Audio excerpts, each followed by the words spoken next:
Alors moi, c'est pas que j'ai peur, c'est que de toute façon, je sais qu'en allant sur des grosses manifestations, je prends le risque clairement d'être blessée. Après, sur les grosses manifestations, je suis souvent sur les street medics qui effectivement sont en première ligne, puisque du coup l'objectif des street medics, c'est d'aller porter secours aux personnes blessées.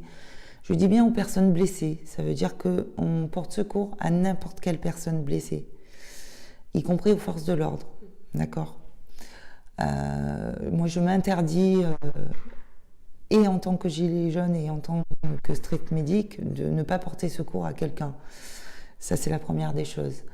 La deuxième chose, c'est que malgré cela, je sais très bien, pour l'avoir vécu,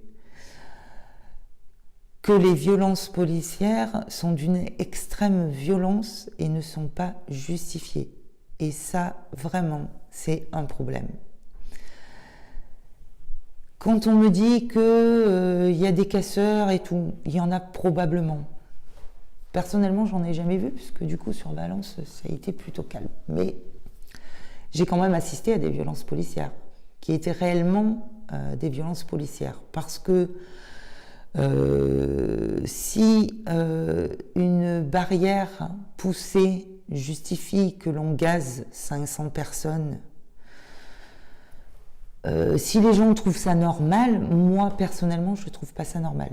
En face de nous, on a des CRS qui sont armés, casqués, protégés, qui interdisent, y compris aux street medics, c'est en train de changer un petit peu, d'avoir un masque à gaz, de porter des lunettes, à qui on a confisqué du matériel médical. Je ne sais pas comment on peut appeler ça autrement que de la répression pure. Voilà. Quand on saisit des armes par destination, qui sont des pipettes de sérum physiologique pour se soigner les yeux, je ne sais pas comment on peut appeler ça autrement que de la répression. Voilà, moi c'est surtout ça que j'avais envie de dire. Armes par destination, il y en a soi-disant 100 qui ont été saisies, on a vu de tout et de n'importe quoi. Hein. C'est-à-dire que vous aviez une paire de lunettes pour aller à la piscine dans votre voiture, c'était considéré comme une arme par destination. Honnêtement, moi, on marche sur la tête, quoi. C'est du grand n'importe quoi. C'est du grand n'importe quoi. On se débrouille sur les manifestations. En général, on arrive à avoir du matériel quand il nous est pas confisqué. Donc voilà, il y a des gens qui arrivent à passer avec des casques pour nous protéger, avec des masques à gaz, avec du matériel médical qu'on planque un peu partout pour arriver à passer avec. Voilà, donc là c'est pareil, le mouvement est en train de se structurer un petit peu, de ce que j'en sais, pour essayer de monter une association qui serait pour le coup reconnue, puisque pour l'instant, en tout cas en ce qui concerne les street medics, il n'y a aucune reconnaissance légale, on n'existe pas.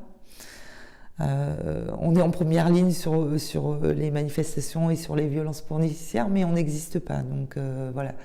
Ce qui fait que effectivement, ça donne aussi libre cours à la police pour intercepter tout ce qui est matériel médical.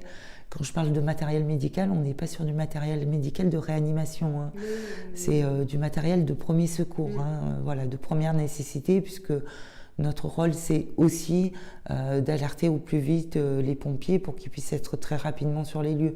Donc voilà, on fait vraiment du premier secours. Tous les gens qui sont, à ma connaissance, dans le street medic sont avant tout des gilets jaunes qui ont une formation en lien avec le médical ou le paramédical et qui s'investissent à titre bénévole parce qu'ils trouvent ça insupportable de voir ça et de ne rien faire, quoi. Voilà. Donc on s'est un petit peu structuré. Pareil, je dirais sur l'inventivité des gens. Hein, ils ont été inventifs et ils ont dit oh, non, mais on va faire autrement. Hein. On ne va pas attendre que les secours arrivent, on va secourir nous-mêmes. Voilà.